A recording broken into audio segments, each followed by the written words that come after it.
The views and opinions expressed on InTouch are those of the guests and do not necessarily reflect the official party or position of Backyard Broadcasting. Any content provided by our guests are of their opinion, and they are not intended to malign a religion, ethnic group, club, organization, company, individual, or anyone or anything. Good morning and welcome to InTouch, a Sunday morning public affairs program dedicated to the health and welfare of the Susquehanna Valley residents. I'm your host, Joie Michaels. Join us at this time as we interview the difference makers in our community who want to help make the Susquehanna Valley a better place. This morning, we are talking with Renee Carey, the Executive Director of the Northcentral Pennsylvania Conservancy. She visits with me to discuss the organization, conservation, and how we can help. Let's turn to our interview with Renee on InTouch, a locally produced service of Backyard Broadcasting. So my name's Renee Carey, and I work for the Northcentral Pennsylvania Conservancy. We're a regional land trust. We work in 12 counties, but our office is in downtown Williamsport. Our formal mission is to conserve and enhance the lands and waters of North Central Pennsylvania to support the environmental well-being and recreational needs of local communities. What that translates to is we have 3 program areas that we work in. The one that I think is easiest for people to relate to, and they've probably seen examples of in the region, is we do partnered acquisitions. So we will work with typically state agencies or local governments, and we'll purchase a property that then ends up becoming part of the state forest or state game lands. And your listeners are probably mostly in Lycoming County. So we've done projects in Lycoming County that helped keep the trail to Jacoby Falls open. And Jacoby Falls is north of Montoursville. We've also done projects in Lycoming County to create more public frontage on Loyalsock Creek so that folks who are paddling down the stream have more places to get off, and that a trout stream is entirely on state forest land.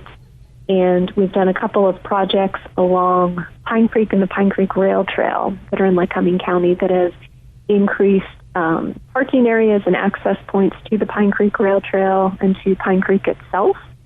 A recent one we did, technically it's in Clinton County, but it's right along Pine Creek, across the creek from Jersey Shore. And for years, people have thought that was a public access point because it had a yellow gate and people were using it.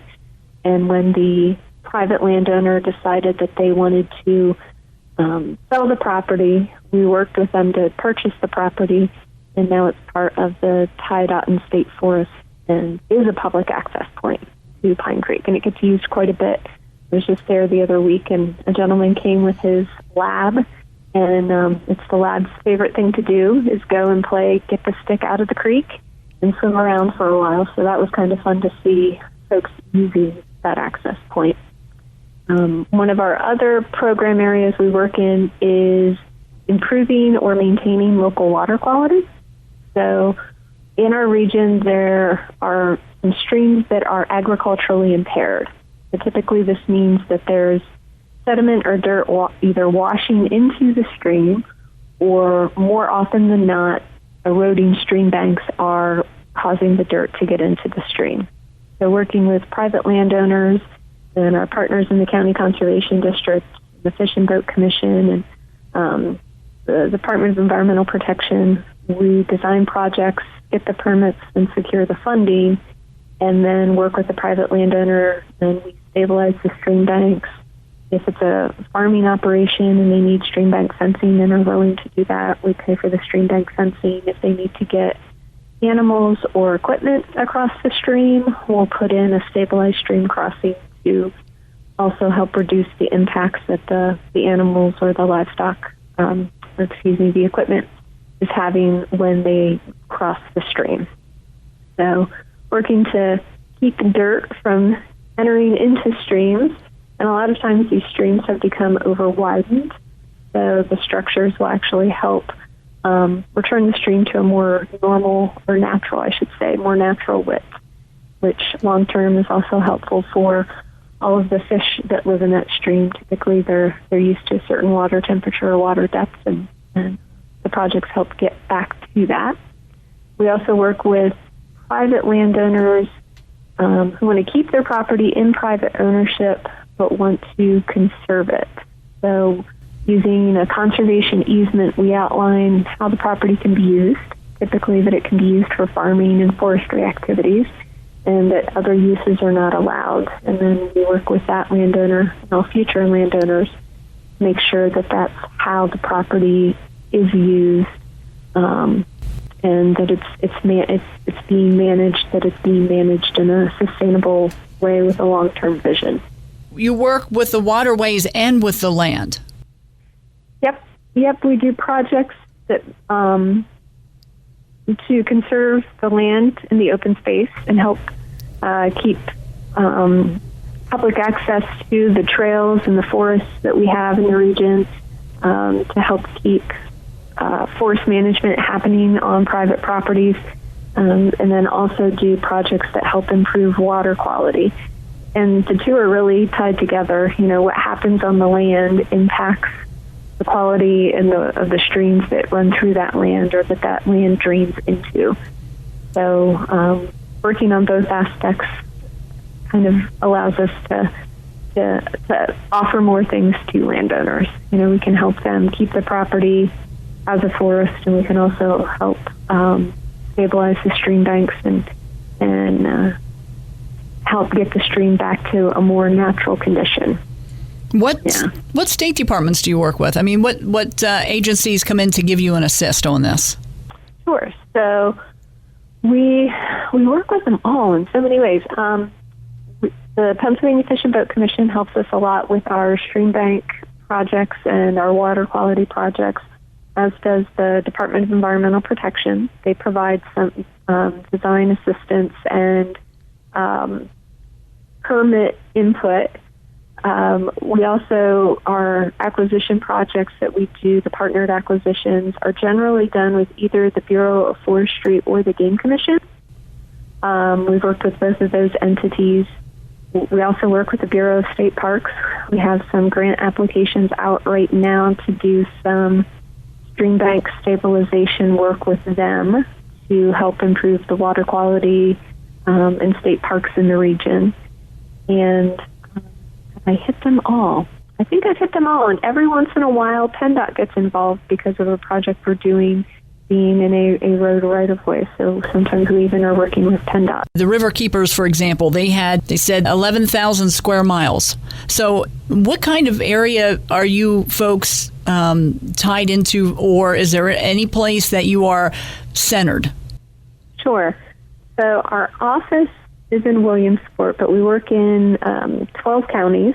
I'll list them out just since there isn't really an easier way to describe them. Potter, Tioga, Bradford, Center, Clinton, Lycoming, Sullivan, Snyder, Union, Northumberland, Montour, and Columbia counties. And we hold conservation easements in about 9 of those counties, and we've done stream bank. We've been involved in stream bank projects in all 12 of those counties.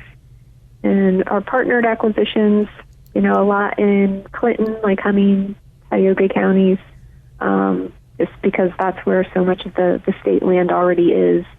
So working with those partners, we're usually, adding on, making connections between existing blocks, creating better access to trails or to streams where there's already maybe some access, or shortening the distance between access points. So now you mentioned stream bank projects. It seems like I'm hearing that a lot. Is that a concern? So it is. You've probably also been hearing a lot about the Chesapeake Bay. So that's the impetus at some of the higher levels for doing this work is reducing the amount of sediment and nutrients that are finding their way down to the Chesapeake Bay. But we view it as we're using funds that are available for projects in the Chesapeake Bay to improve and maintain local waterways. That it's great that it's helping the bay, but we're more concerned maybe about helping a landowner stop the erosion on their property that, their yard is washing away, or helping improve the water quality of the West Branch Susquehanna River, or keeping a lake at a state park from filling in with sediment. So the Chesapeake Bay may be the high-level reason that the funding is available for us to do this work, but we're doing the work more for the local reasons of doing it. Now, do you do an education as well to help folks that are, not only calling out to you to get your assistance, but to point them in the right direction so that they can maybe get started on some of the conservation on their own? So we have in the past, yep. It's kind of funny because we haven't done any of that for, at this point, 15 months. So I sometimes forget that we do that too. We will do, not this year, but in the future, we'll do, we refer to them as field days or field tours. If there's a landowner who we're working with on a stream bank project and they're willing and open to the idea, we'll set up tour times and people can stop in, take a tour of the project. We'll have the County Conservation District on hand, folks from the Fish and Boat Commission, and some of the other agencies available that people can, ask questions and figure out if they're interested, what their first step would be or how to get more information. Whether that's, them having a site assessment done at their property or, showing us pictures on their phone or something like that. We also work with other partners like Lycoming College's Clean Water Institute, the Williamsport Municipal Water Authority, Audubon, and the Susquehanna chapter of Trout Unlimited to do different programming for school groups or school-age kids. And we'll do things like we refer to it as the stream table. And it's a tool that helps us show how erosion and sedimentation work. Basically a big sand-filled tray that we run water through, and it replicates what a stream looks like. And so then we can create a flood and create some erosion and some sedimentation happening in different areas. And then we can show what the log and rock structures that we use, how they help stabilize the stream bank and how that impacts or changes how the stream is responding to that water flow. So we also are starting in cooperation with the Susquehanna chapter of Trout Unlimited, the Pennsylvania Fish and Boat Commission, and the Pennsylvania Council of Trout Unlimited. We will be a fishing tackle loaner site, LOANER, because I'm not sure loaner came out very clearly there. We'll be a fish and tackle loaner site. And what that means is if people want to try fishing but don't have the equipment, they can borrow the equipment from us just like you would borrow a library book. Or if there is a scouting group, a church group, a school group, a 4-H group that wants to go fishing and not all of the kids have fishing equipment, they can borrow the equipment from us for their event, or we will be able to, bring the equipment to the event in some instances and help the kids or the adults fish. And, Pennsylvania the Fish and Boat Commission has a couple of Fish for Free dates every year. The two for 2021 have passed. They used Memorial Day and the 4th of July this year. So there are days and times that folks can get out there and fish. There were provisions this past time they sent, they were selling the fish licenses. I think there was a few days before the actual first day. You were a kiddo and you were with someone that had a license. You could go out and, at least get used to being on the river without all of those other people trying to fish with you.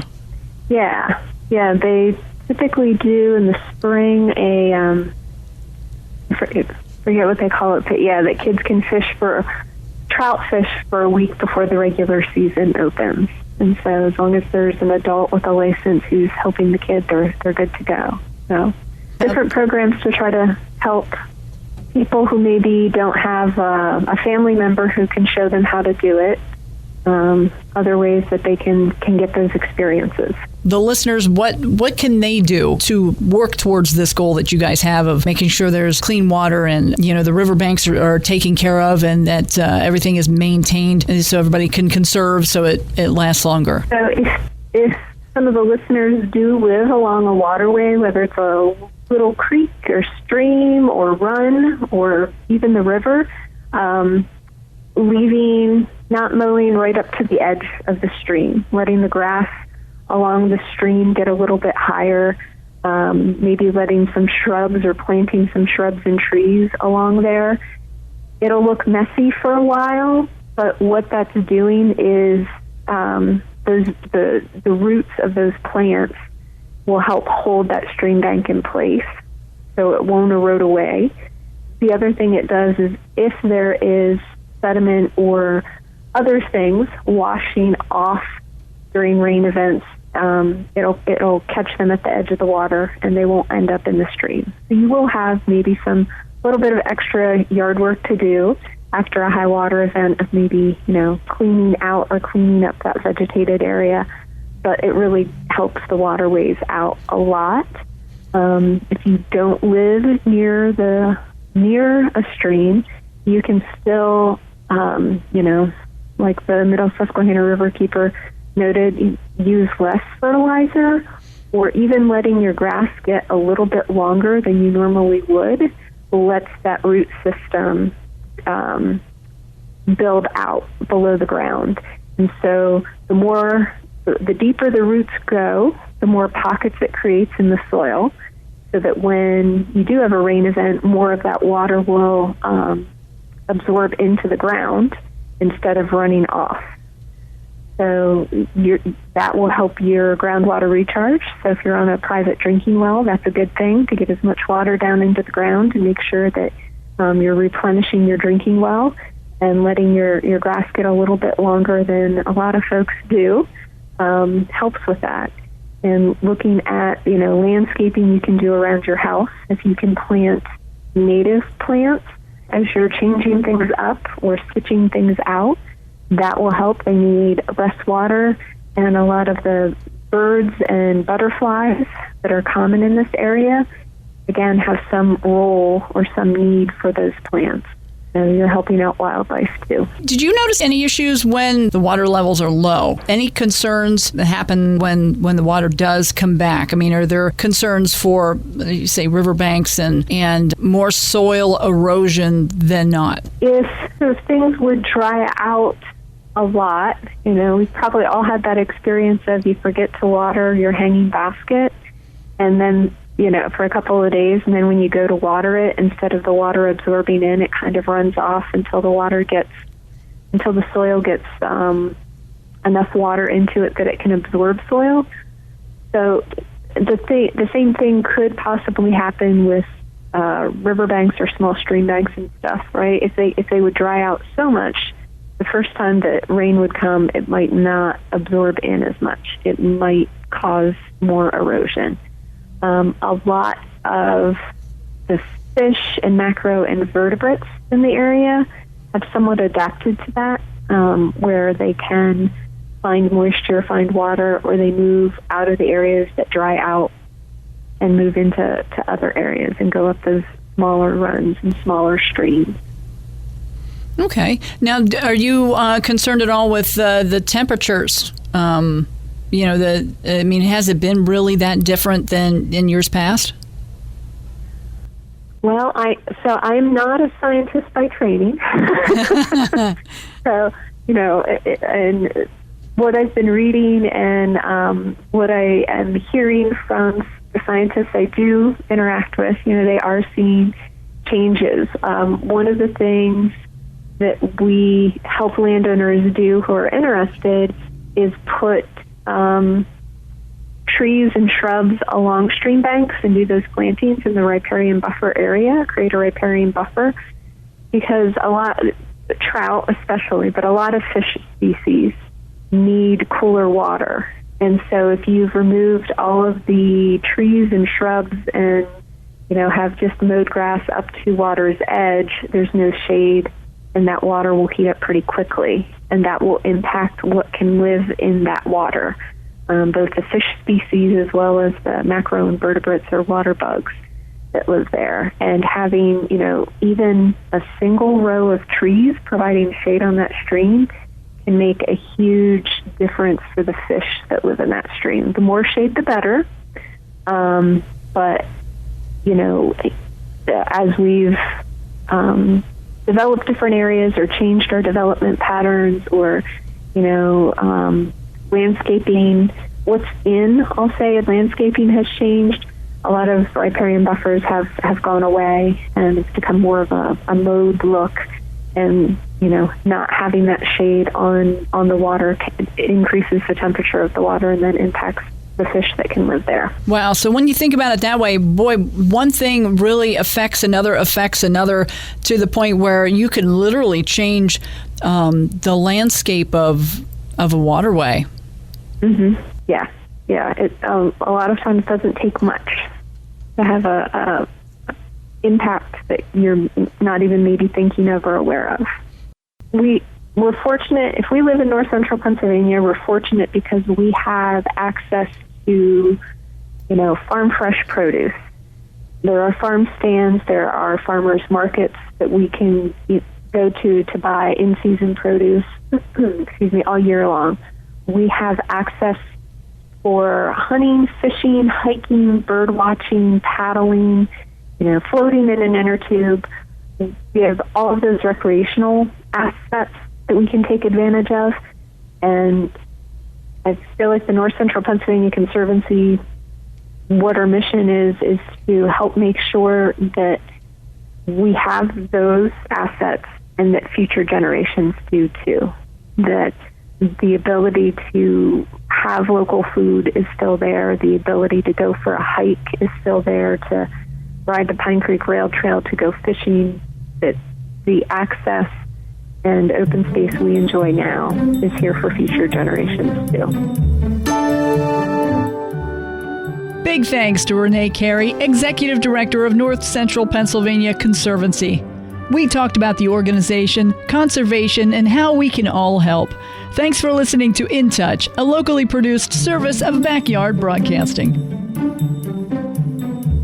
The views and opinions expressed on InTouch are those of the guests and do not necessarily reflect the official party or position of Backyard Broadcasting. Any content provided by our guests are of their opinion, and they are not intended to malign a religion, ethnic group, club, organization, company, individual, or anyone or anything.